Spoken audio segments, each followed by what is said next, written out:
So this is another DIY boombox. So I made this out of an Apache 1800 case from Harbor Freight. I did a how-to video on how to do this with an Apache 2800 case and a 6x9. I'll link that video down below. It's an actual video that walks you through how to do that. But this is a 5.5-inch Polk audio marine speaker, and this is a 1200 Apache case. And everything about this, it's waterproof.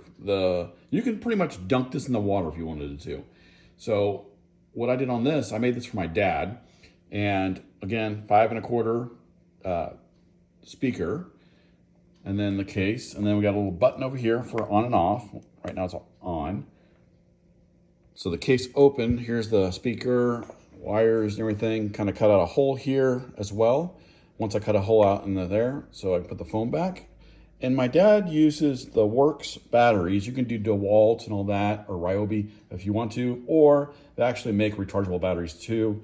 My dad just wanted to use these because he uses them, and you can take them out and you can bring a bunch of them with you if you wanted to.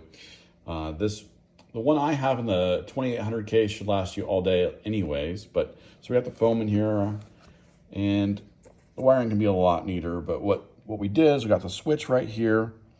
I've got the amp, it's a 1001U amp, and then I've got a low voltage cutoff right here because I don't think the Works battery has a low voltage cutoff on it. So if we drain this battery too far low, since it's lithium ion, it will not ever charge again.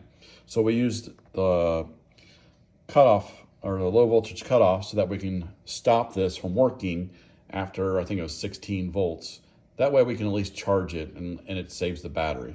So we had to add that just because we have one of these batteries. If you buy like a lithium ion battery like I used on the 2800, you don't need that.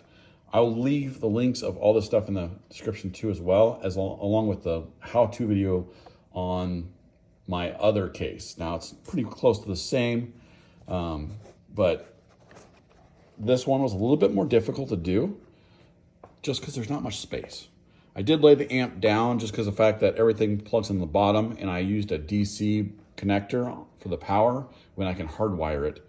And I didn't want to bend the wires. Either way, it works out just fine. So that's what it is.